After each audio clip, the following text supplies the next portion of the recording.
It's the Go Gopher Podcast with Mike Grimm, episode number 108. I am Mike Grimm, voice of the Golden Gophers, and welcome back to our podcast. This week on the Go Gopher Podcast, I'm absolutely thrilled and humbled to be joined by the legendary John Anderson, Gopher baseball coach who's entering his 49th and final season with the Minnesota Gopher program. John joined the Gophers as a player back in 1974 and never left. He worked his way from player to student manager to assistant coach and then on to being the legendary head coach that he is. He's won more baseball games than any coach in Big Ten history, and his final season will start on Friday at a tournament event in Arizona. I can't wait for you to hear from the man they call 14 on this week's Go Gopher Podcast. Our Go Gopher Podcast is presented by alumni-owned Sunbelt Business Advisors and True North Mergers and Acquisitions. If you're a business founder planning to exit your business, start by contacting Sunbelt Business Advisors and True North Mergers and Acquisitions. Sunbelt serves more businesses up to $5 million in revenue than anyone, and True North M&A serves companies with revenues up to $150 million. You can get a confidential, no-cost, no-obligation business valuation started today. Make the most of your life's work. Visit sunbeltminnesota.com or tnma.com today. Affinity Plus Federal Credit Union is also one of our big sponsors here on the Go Gopher Podcast. Life math is complicated, and Affinity Plus Federal Credit Union makes it easier with local financial experts available to help in person or virtually. Learn more at affinityplus.org/GoGophers. Always glad to talk about Affinity Plus. They get headed toward the polar plunge season here. Keep an eye out on how you can help make a difference for Special Olympics Minnesota with help from Affinity Plus. We're podcasting episode 108 from the Aquarius Home Services studio. We invite you to subscribe to the Go Gopher Podcast. It's free to subscribe and free to listen at any time thanks to our sponsors. Last episode, for example, you can go back and listen. We had a terrific conversation with Gopher softball coach Piper Ritter, whose team started its season last weekend in San Diego. You can go back and listen to that one. This episode, we're talking Gopher baseball with the legend John Anderson. Joins me next. I'm Clay Geary, walk-on turned scholarship wide receiver for Gopher football. And I'm Ben Utek, U of M alumni, Super Bowl champion, and Tony Dungy Uncommon Award winner. We understand championship culture, which is why we're part of the True North family of companies. True North invests in only elite teams, like the champion team at Sunbelt Business Advisors, Minnesota's largest seller of companies. To learn more about True North and our diverse family of independently owned companies, visit TrueNorthEquityPartners.com. It's episode 108, the Go Gopher Podcast. It's our pleasure to welcome John Anderson, the legendary Golden Gopher baseball coach, back to the show. And, Coach, great to see you. You as well, Mike. Time goes by quickly here. Yeah. Embarking on another season. Here we are, right? Yeah, it goes quickly. And all the work and preparation that goes into getting started. And we've had a great fall and winter. I would think in recent memory anyway, probably one of the better falls and winter practices we've had in terms of we had great weather in the fall.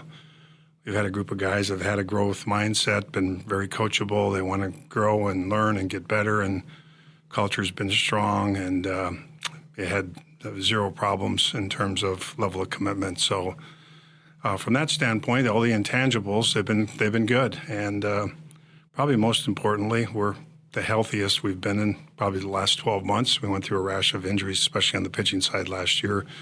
And although we had a setback the other day, that's disappointing.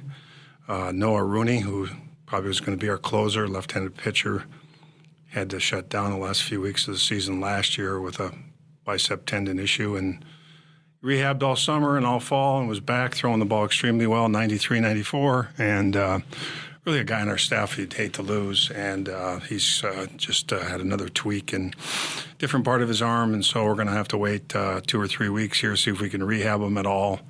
If not, he'll probably end up in the surgery room and miss the whole season. So him, and then Joe Hauser, another important guy in our bullpen, got hurt last March and got healthy, went in the summer league, had another injury, and then getting him back on the mound this winter, he late last fall in December, he blew out his knee and now has knee surgery. So 2 key guys in the bullpen, but we do have some depth on the pitching side, and we'll have to get through those 2 guys and find some people to replace them. Yeah, you guys open with an event down in Arizona, Oregon State, one of those teams, and we certainly want to preview that here in a minute. We'll ask you about, what the Big Ten looks like as it shakes down, and it's year 43 for you, and of course you made that announcement earlier in the academic year that this would be your final year as the head coach of the program you've been a part of since 1974. Pretty amazing when you think about it, right? 49 years, and you came in as a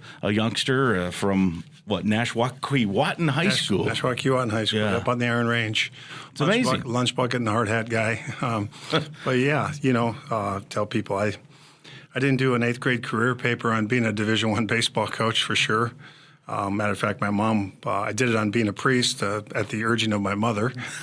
Is that right? No kidding. So I didn't get too far off that because there's some things that you do as a coach that relate to preaching and mentoring and helping people find their way and some of those things. Probably hear a few confessions over the years, had right? A few confessions along the way. It's surreal. It's bittersweet when I find myself reflecting a little bit more and. How did this all happen? How did it all come together? And I believe that there's some fate involved, right? And right place, right time.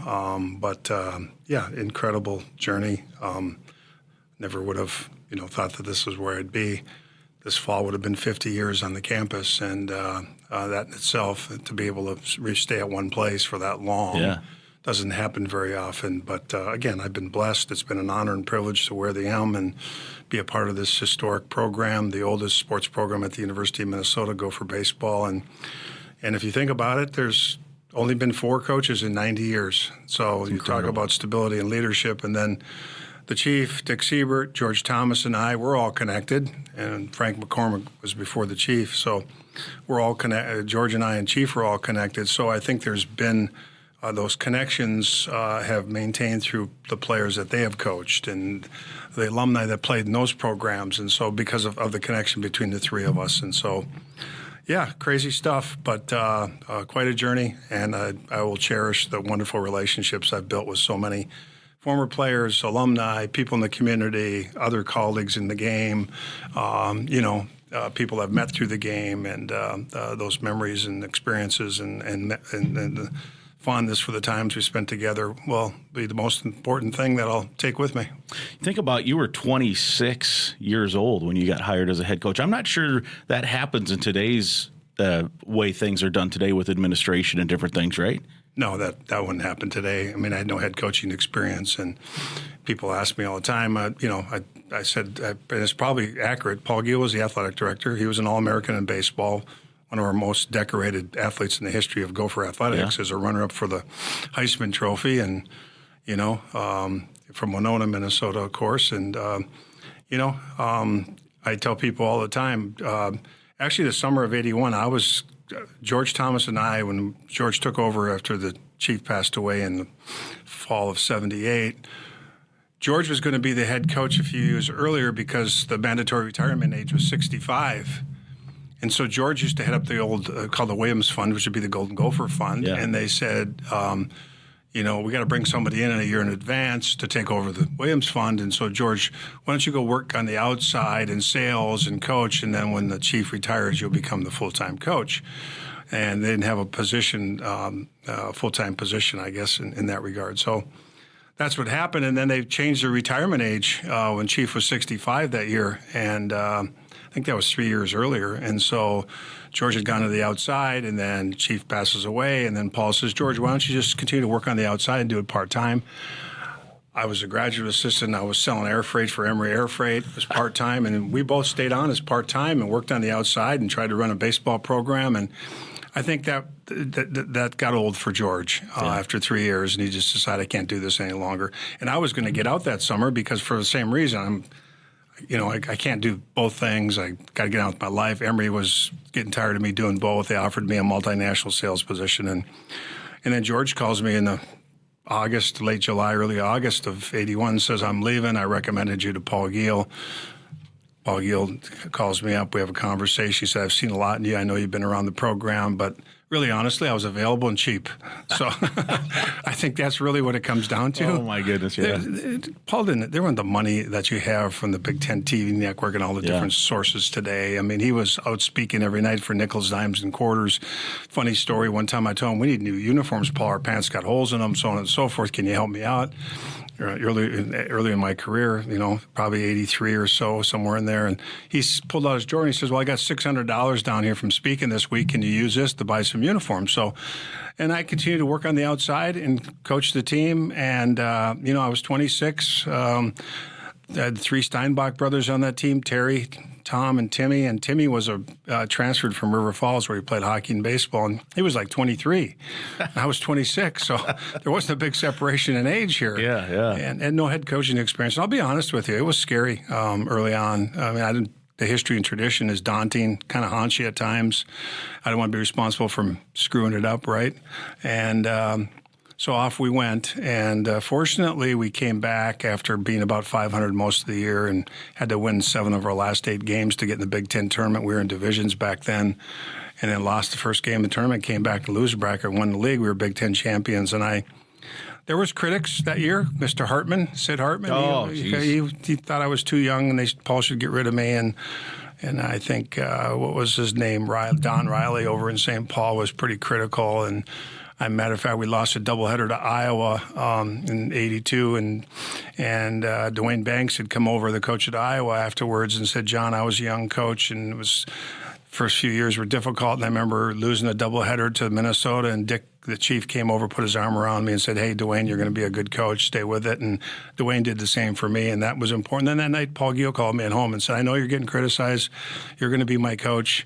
Just keep grinding away. And I think that first team and those guys hanging in there and playing for us and continue to play out the season and winning that championship, I think gave me some confidence that maybe I could do this. And so then in '85, I told Paul, either got to be full-time or people were coming in here to recruit because there's so much success in this program with the Minnesota student athlete. And I just said, I can't do both. I can't do the program justice, the kids justice. And so that's when we made the move to full-time. And I think my salary went up from $15,000 to $25,000. And I convinced my longtime assistant, Rob Fornacier. Yeah, great guy. He was with me for 33 years to come over from Normandale for about $15,000. And so we got together and off we went. And hard to believe that time has gone by that quickly. Wow. So $15,000, I was reading an article this week. Kevin O'Sullivan at Florida just signed a new deal. I think it's $1.84 million a year as the head baseball coach at Florida. So times have changed a little bit. A few years ago, I read an article that I think it was probably during the pandemic, somewhere in there, 2021. There were 8 college coaches making more than 10 major league managers at the time. Mostly SEC, probably? Yeah, probably, yeah. Man. Yeah, so it just tells you where the game is shifted. Tells you where it's going, Yeah. Well, I mean, remember the Twins lost the pitching coach, Wes Johnson, right? Because he's left Major League Baseball and made more money. Made a pitching coach at LSU. Yeah, and now, is he the head coach now someplace? He's at Georgia.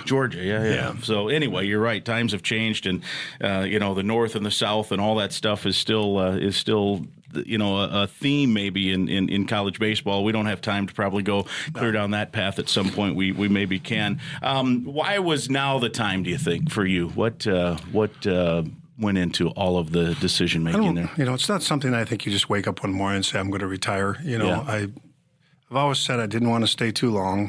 I've seen people stay too long when they really aren't making an impact or don't have the energy or the passion to do it any longer. So I've paid attention to that. And then also the pandemic was a really difficult time for everybody, and what we went through and the games we lost and the shutdowns and all the things that happened. This wasn't a normal time there for 2 or 3 years, and I just didn't want to walk out the door. And the kids then, I think if they needed some leadership, they needed some support. But, it's been on my mind. There's never a good time. It's always going to impact others, whether it's current players in the team, whether it's people you recruited, whether it's your assistant coaches. It's always, whatever year you do it, it's always going to impact somebody. I'm going to be 69 in May. My dad passed away just short of 75th birthday. Have some friends and people that have been sick or passed away, and you start looking at it, and I've been on this treadmill for a long time. I felt like the program, we've gotten it back to the baseline I think we're more used to here after coming out of the pandemic and getting our roster back together, getting some experience, had a couple good recruiting classes in a row. So I just felt like now was the time. And, there's other things I want to do. My wife and I, we want to do some traveling. Our daughter lives in Denver, want to spend more time with her. I want to reconnect some of my hobbies and connect with some lifelong friends and spend more time with family and friends. I don't think I'll be bored at all. So, it's bittersweet. Yeah. There's never a good time, but I think it's the right time for me. And to do it now before the season, was that just to help everybody in terms of the planning? I wanted the players to be able to digest it. I didn't. And after the season, there's so much emotion from just the season ending and the parts that come with that. And I wanted the kids to have a chance over break, and I told them in the middle of December before they went home for break, I wanted them a chance to process it all. I told them in the meeting when I talked to them, I don't want this to be about me and my last run around the bases. I appreciate that, and I appreciate the people that, want to support me in my last year. But I told them, this is about you. This is your team. This is the 2024 Golden Gopher baseball team. And I want to put my energy and effort in trying to help you have the best possible season you can and experience. And so I don't just be about win another one for, the Gipper or whatever. Let's make it about them. And so I felt like I wanted to get it out there. I wanted everybody to process it. I was tired of answering the question, to be perfectly honest with you, about when you're going to retire. And I had made my mind up. My wife and I had talked, and I had made my mind up, and my daughter, Erin, I'd made my mind up this was going to be the last year, and I just felt like, well, let's do it now. Yeah. Let's get it out there. I have to answer the questions all season long and the speculation, and get everybody an opportunity to process it and move ahead. And I think the guys have done a really good job of that. I think we're through the emotional part of that, and I think now we can just focus on playing baseball in the season. As I said, I'm going to try to bring my best self every day and try to help these guys have a good year. Yeah, in terms of that, to make it, as you mentioned, about the players, because certainly guys like me and other people in my profession are going to ask you about it even as the season moves on. It's you're hitting it head on here, but how do you as a coach try to, one, stay energized in this time to get this team to play like you want them to play and the standard of Gopher baseball, and then also try to shift the focus onto the team? Yeah, that's a great question. I think it's going to be important. We have a really challenging schedule, the first 22 games on the road with no U.S. Bank Stadium, which is really disappointing. That's a challenge in itself. We went through that when the dome collapsed. I think that was, in 12, 11 or 12, whenever that was, 12 maybe. And it's a daunting, just in terms of the travel, changing time zones, getting home back here. You play on Sundays. You don't get back to campus till 1, 2 o'clock in the morning. The day off, a couple days to rest, recover, practice, and then Thursday you're gone. You lose a whole day of player development time, practice time every week.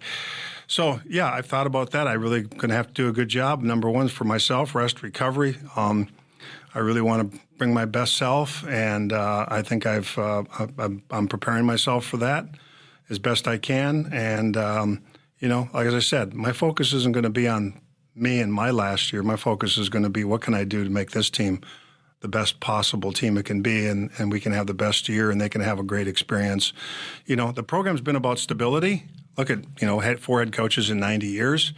So there's a little instability right now because nobody knows who the next coach is going to be and what that's going to look like. Some of the kids, obviously, they got careers. I'm sure there's their thoughts that are going along about what's going to happen here long term, who's going to be the coach. And I think my job is going to be to try to keep them away from trying to worry about what's ahead of them and try to stay focused day to day on trying to win today, and let's be our very best today, and let's learn and grow through the season. The rest of that will take care of itself, and then people can make their own decisions on what they want to do based on who the new leaders here. So I think that's going to be my biggest challenge, is to keep people from looking down the road too far. We got a difficult run here in the first 22 games, and we're going to have our attention and focus on our team and what we need to do to get better and grow and compete and try to have a good year. Yeah, and as you mentioned that, not to get too far down the road, I'm going to ask you a question about too far down the road here. How much do you want to have a say in who will be John Anderson's successor? Do you think you'll get some say in that, or you want to leave that to the administration? Or I mean, it's your program for 50 years here. Yeah, Mark Coyle and I and Peyton Owens, who's my direct report, we've talked and discussed, and I think they have to have a national search. That's university policy. They have to go through all the processes that come with that, and then they'll obviously take a look at the candidate pool and some of those things. And I've been told I'll be a part of trying to look at some of the options there. So they have indicated I'll be part of that process and try to help and be a part of that. And obviously the program, I spent my whole life here, my whole working life here. It means a great deal to me. Obviously, and I'd like to see there be the right leadership in place going forward. College baseball's changed dramatically. The skill sets you need to coach today versus what I needed when I started are completely different. I've had to adapt and change a lot along the way. I think today in this day and age, the analytics piece, the science piece, the data piece, the human body and the kinetic chain, all the things that you pull out of the data and the high-speed video to teach and help people become more efficient at their skills. You have to have backgrounds in those spaces. We're deep in those spaces, and so you got to find somebody that, number one, can understand how to coach the athlete today using the technology and the things you have available. You can collect data till the cows come home, but you got to know what to do with it. Yeah. And some people can use the data. Some players can do a better job of using the data. Some people don't want a lot of data. Some are field learners, right? And so I think the skill set you're looking for, and then take all the other forces that play, the transfer portal and NIL and all the other things we're faced with today. So I think the skill set you got to look at today, just in terms of recruiting and teaching and developing a team and having a competitive team, really has expanded beyond just knowing the X's and O's and how to teach somebody to field whether the to ground steal ball. second or not. Yeah, how to put together a good at bat. I mean, the things you're using in player development today have dramatically changed. And if you're not in those spaces, kids come that you're recruiting, they want to know, where's your track man? Where's your hit tracks? Where's your high-speed video? Wow. What are you guys doing?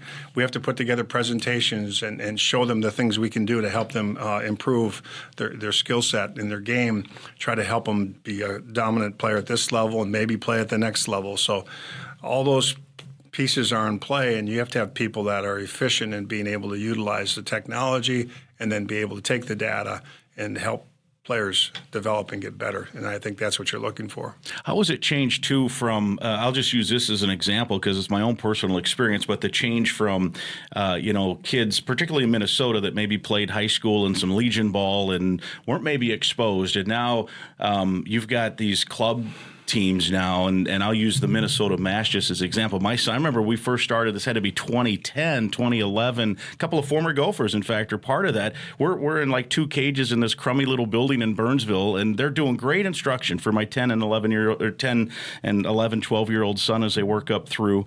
And now they've just opened, I don't know, multi-million-dollar thing that has a couple of fields, and this data, right? You're getting data maybe from potential prospective recruits. Velocity, exit velocity, arm strength, launch speed, angles, launch angle, right. Horizontal and vertical movement, spin rates, all the things that come with it. Yeah. How and now the Blizzard and Mike Kwasnicka has some, right? I mean, all these guys have a club team, and how has that changed what you do as a college coach now? Well, I think that's where the kids get first of all exposed to the technology, right? Yeah. And now there's these traveling teams. These kids travel to these big showcases all over the country. So recruiting has become not going to watching just Legion or high school games anymore, because the best kids in Minnesota are playing in these traveling programs. Are playing all over the country. And so it's much easier to recruit the whole country if you want to today, because you can go to these big showcase events. And then plus they record all the data, all the metrics and all the kids. They get posted. The kids have access. I can sit in the office and say, I'm looking for a left-handed pitcher that's 6'5", throws somewhere 89 to 92, has a certain GPA, academic requirements. He'll pull up a number of guys. You can find them. You can find them, yeah. You can find them. You can go to the showcases. You can sit online and watch a showcase. And so that's changed, So if let's say Florida is going to recruit a Minnesota kid, they don't come to Minnesota and watch a high school game. Yeah, they're going to these showcases. They're going to Atlanta where the kid might play. And they're calling the MASH coach, sure. Right. There's some of the other club the club people here, and they're calling those people up and asking them about them, and they're you call the high school coaches down and say, "What are you calling me for?" He's got his club coach or his advisor, private hitting coach. Yeah, the whole thing. So that's where recruiting's really changed. So do you think in a weird way, like for a lot of your tenure, I'm sure the Floridas and the Georgias and the Kentuckys or whoever the world didn't care about Minnesota kids, and you were able, hey, this kid from Edina or Lakeville or Forest Lake or wherever, pretty good kid, comes in, probably had the skill to play, but now those kids not only are hey, yeah, they can play at Minnesota, but they're going, as we mentioned, to these national tournaments, and all of a sudden Florida or whoever, I'm just using that as it was brought up, but hey, that kid's throwing 94 or 96, and all of a sudden, instead of you being able to, be the only guy maybe I'm not saying it was easy. It's it's a grind, the whole thing, but has that changed that part of it a little too? No question. Yeah, that's changed completely now. And I think what happens is the southern schools that have the beautiful stadiums and play all the home games, and the coaches are getting paid $1.8 million. I think that's evidence of commitment. Yeah. They come to Minnesota because of the climate and the weather, right? They try to sell weather and come to the SEC or the ACC, and we go to the College World Series and get out of the cold. And so they use our footprint against us in recruiting, and they have the built-in advantage when we're going to play 18 home games this year. Okay? Yeah. There's going to be schools that are going to play 40 home games. Yeah. And so that's what you're up against. And so when your best kids are being exposed every summer across the country, and they know, we can go into Minnesota and, we can sell the weather and our stadium, and we go to the College World Series and all the things that they have going. I mean, people are building these stadiums for $70, $80, $90 million and adding to them. And so kids in high school, that's going to be impactful. Yeah. And it's not like it used to be. And so that's what you're up against. And now throw NIL money in there. Mm-hmm. And now you got the transfer portal to deal with on top of it.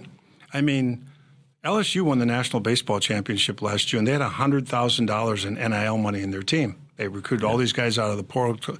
They look around, find the best players. All these kids know each other. They play in summer leagues against each other. They travel circuit together or played against each other.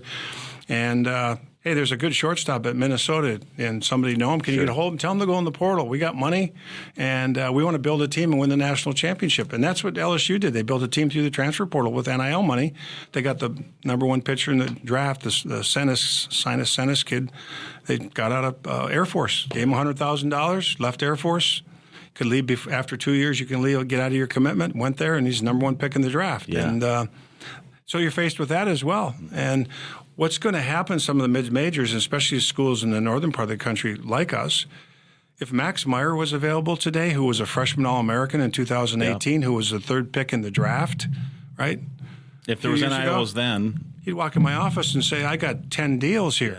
Yeah. What do you got for me? Yeah. We recruited Max on 33% of a scholarship, okay? All right? Now, Max liked it here. I don't know what Max would have done. We had a pitcher come in this summer that had a really good year last year that came in, and he had people that offering him deals. And we don't have any NIL money right now. So talk to coaches around the country. They're taking the NIL money, the scholarship money. You take the privates. Look at the top 25. How many private schools are in the top 25? Why? They have need-based aid. They have academic aid. They have scholarships. They have NIL money. They have the Alston money. And I've known coaches around the country that tell me every one of their players is on a full ride, some form of a full ride between all these sources of money. Wow. And we're trying to operate on 11.7 scholarships. And try to beat those guys. Yeah, and then you're got the draft also. Yeah. Got the draft that's moved to the third week in July. You can sign players till August 1st. You got the month of the transfer portal in the summer. You don't know till August 1st even who's going to be on your roster and whether you're going to have enough money to retain the roster that you have. Yeah. And so talk about changes. Before we used to go out, I can remember probably almost half of my career, we didn't start recruiting guys. We didn't sign guys until the spring of their senior year. Yeah. Now the kids are making commitments when they're sophomores in high school. Yeah. So the whole recruiting piece has changed dramatically. Yeah. So we have to find kids that want to wear the M, that want to play in this program, trust that we can help them number one, reach their potential as a baseball player, get a quality degree from a great institution, prepare them for the next 50 years of their life. Guys that want to stay close to home where they am, they want to add value to this program. That's the guys that we're going to get. We're not. If we get into the national recruiting game here with all these factors at play, including the weather and the stadiums and the home games and the regionals they host. That's a tough battle, it's just what it is. I'm not complaining. It is what it is. I think we have to understand who we are and what we have about. And I think as you pick the next coach here, I think you got to look at all these different things and who's going to have the skill set to coach at Minnesota with the challenges that we have and the opportunities that we have here, because you can't change the weather. Yeah. Right? You can't change the weather unless you can come up with some NIL money, right? Yeah. A lot. That's a factor. No question about it. And doesn't look like the season is going to move into the summer anytime soon that I spent my whole career trying to get done. We got close a couple of times, and then the pandemic came along, and a couple of things happened. 9/11 happened when Jim Delaney was headed to meet with some of the top commissioners on that day when 9/11, and to have that proposal discussion, and then that was to shift the season into the summer. Yeah. When I don't think football coaches would put up that they're going to play less home games than everybody else, right? Right? Exactly. I've coached a lot more road games in my career than I have home games, substantially more. And then you got, even this year, right? The Vikings decided they want to put turf in at a time when maybe there were some other options to allow. Yeah, that was when we found out. The first time I heard about it was middle of March last year. We had a whole schedule planned in there, Cambria College Classic planned in there, and now you're saying, okay. We tried to fight them on it for a number. I won't get into all the details, but now you got to say, what am I going to do for a schedule? And then I said, I can't. I got to the end of May, and I said, this isn't going to change. I got to get hold of my opponents. I can't wait till the fall. They're going to have to find somebody to play. We have to find somebody to play. And so we're lucky we got the schedule we did. We could find people to play, but crisscrossing the country, west, east, west, southwest, southeast. So, and time zone changes. And so I think that's going to be the challenge, is keep the players healthy and, get their rest and some of those things. All right, well, let me mention real quick here one of our sponsors. We want to thank Affinity Plus, your local credit union, proudly serving Minnesota since 1930. If you're a current Gopher student or a proud Gopher alum, you are eligible to join this financial that wants to build a meaningful banking relationship and put you first. You can meet with a local employee at any of their branches statewide, including right off campus here in Minneapolis. To learn more or find other ways to connect, go to the webpage. It's affinityplus.org/Go Gophers. That's affinityplus.org/Go Gophers. They have a mobile app that's an award winner as well. You can check it out. Affinity Plus Federal Credit Union, federally insured by NCUA. We thank them for their support of the Go Gopher podcast. We're here with the legendary John Anderson, 14 as people around here call him. All right, well, we've talked about the season ahead in general terms and about how it impacts you. Let's talk about the team itself. You mentioned a little bit about the pitching. Forecast for us a little bit what you think of this 2024 Golden Gopher unit. Well, based on what I've witnessed here in fall and winter practice, I definitely think that we're better from a talent standpoint and from an experience standpoint. I think the challenge also today that we've gone through since the pandemic is the extra year of eligibility everybody got. The transfer portal, and the draft getting reduced to 20 rounds and 42 less minor league teams. The age of the college baseball player over the last two or 3 years in college baseball has been incredible. Lots of 23 and 24-year-olds that have 225 to 40 innings pitched in Division I, 800 college at-bats. We played Mississippi last year in our tournament. I remember after the game, and they had a lineup full. They won the national championship the year before, and they had a lineup of guys, some returning, guys out of the portal.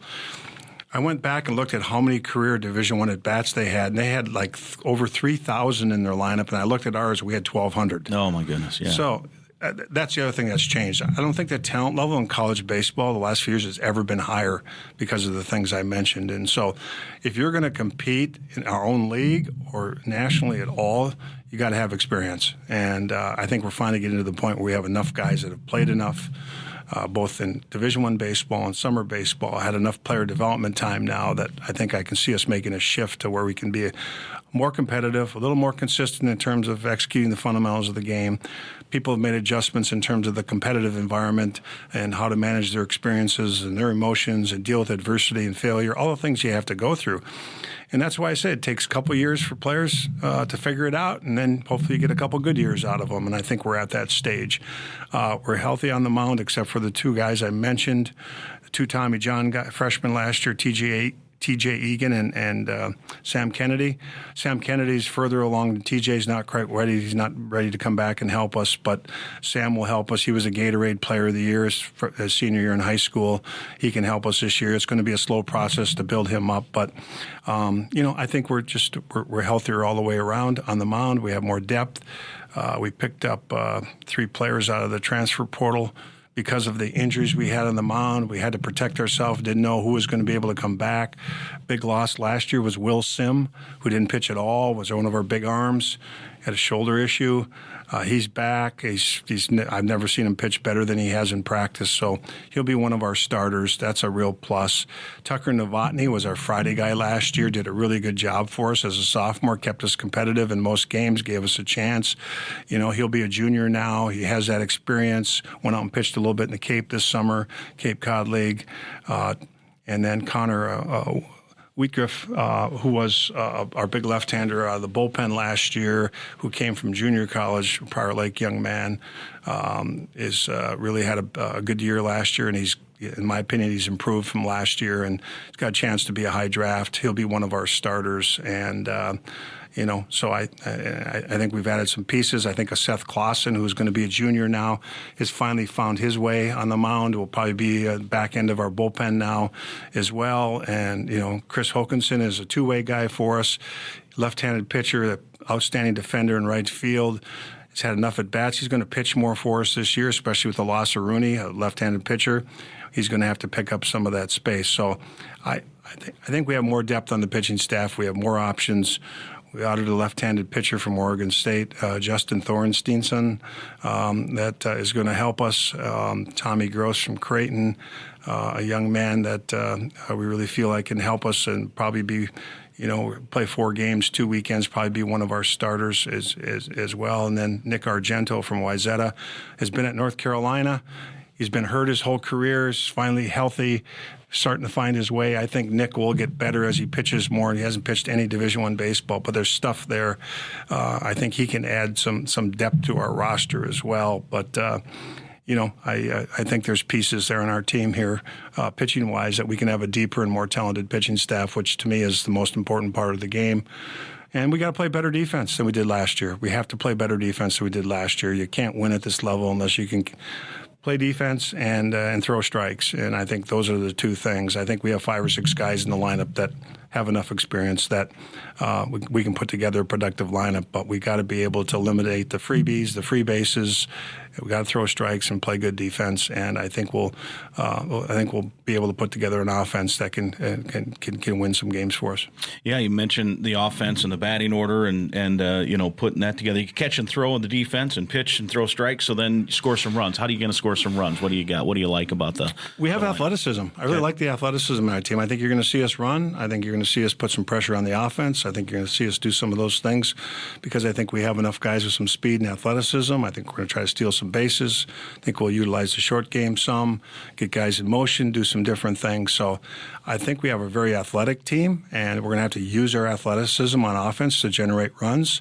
Going to have to run the bases well, be able to take the extra base when we can, advance a base on balls in the dirt, different things where we can move guys around the bases. And, so I think the question is going to be how much power are we going to hit for?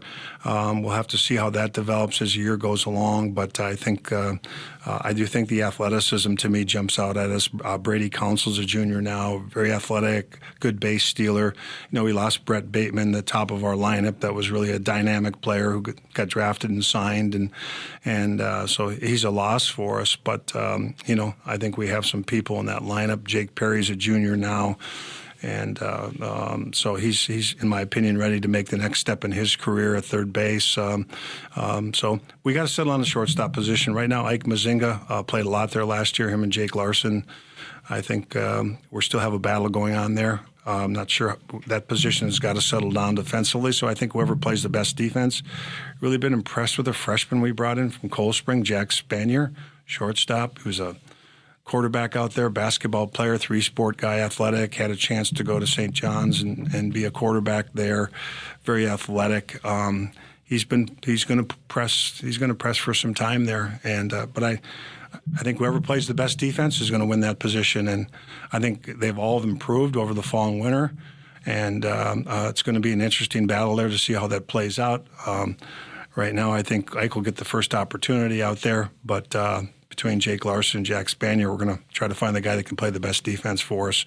Kyle Bork is back, a fifth-year senior that started to find his way at the end of last year. His player development has really been hurt by the pandemic, the loss of games and practices and all the things he's gone through in his career. He really came on at the end of last year. He's had a good fall and winter, first baseman, got some power.